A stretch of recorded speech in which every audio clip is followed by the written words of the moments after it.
जूनागढ़ में किसानों को विभिन्न समस्याएं हैं, जिसके मद्देनजर जूनागढ़ के भारतीय किसान संघ की ओर से इस मामले की पेशकश कलेक्टर के पास रखी गई है और अपने कई सवालों के जवाब मांगे गए हैं।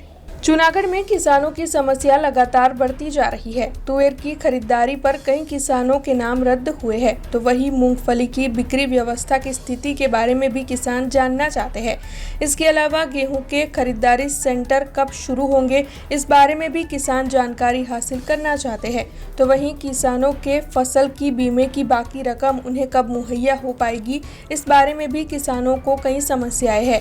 ऐसे भी और कई सवाल है जो किसानों को परेशान कर रहे हैं, जिसके मद्देनजर अपने सवाल और समस्याएं लेकर भारतीय किसान संघ कलेक्टर से मुलाकात करने के लिए पहुंचा था। कलेक्टर से મળવા માટેનો એક અમારો પ્રશ્નોત્તરી હતી, કારણ કે ગુજરાતની અંદર તુવેર પકવતા ખેડૂતો 10,000 ખેડૂતોના નામ નીકળી ગયા હતા ગુજરાતમાંથી।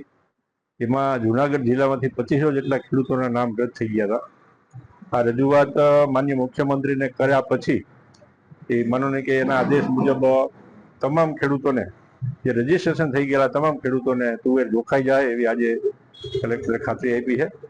બીજા નંબરની અંદર ઘઉંની જે ખરીદી, ઘઉંના ભાવ નીચા જતા જાય છે અને એની ખરીદી ક્યારે થશે એનો પ્રશ્ન અમારો હતો અને એ પ્રશ્ન અનુસંધાને એને 24 તારીખે બેઠક બોલાવી અને આજથી જૂનાગઢના 13 કેન્દ્રો ઉપરથી ઘઉંની ખરીદી થશે એવી અમને ખાતરી આપી છે।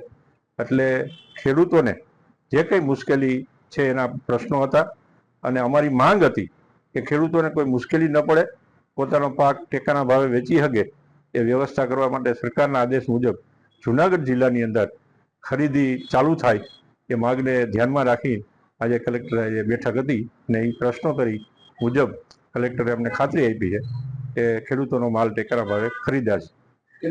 બીજા પણ પ્રશ્નો હતા, રસ્તાના પ્રશ્નો હતા અને માનો નહીં કે રાજ્ય સરકારે એક ખાતેદાર ખેડૂત અંગેનું પ્રમાણપત્ર માટેનો જે હુકમ કરેલો છે કે વર્ષો પહેલા ખાતેદાર ખેડૂત મટી ગયા હોય એવા ખેડૂતોના આધાર પુરાવાના આધારે ખાતેદાર ખેડૂતનું પ્રમાણપત્ર મળશે એ પ્રશ્ન હતો। એટલે એના માટે પણ એને ખાતરી આપી છે કે જે કંઈ ખેડૂતો વર્ષો પહેલા બિનખેતી થઈ ગઈ હોય, તળાવમાં વહી ગઈ હોય, ડેમમાં વહી ગઈ હોય જમીન અને ખેડૂત મટી ગયા હોય એવા ખેડૂતોને પણ પ્રમાણપત્ર આપવાની વાત થઈ છે। એટલે આજે કલેક્ટરે હકારાત્મક રીતે बैठक करी और हमने प्रश्नों का जवाब आया। हमसे जुड़े रहने के लिए हमारे YouTube चैनल को सब्सक्राइब करें और नई वीडियो की नोटिफिकेशन के लिए बेल आइकॉन को दबाएं।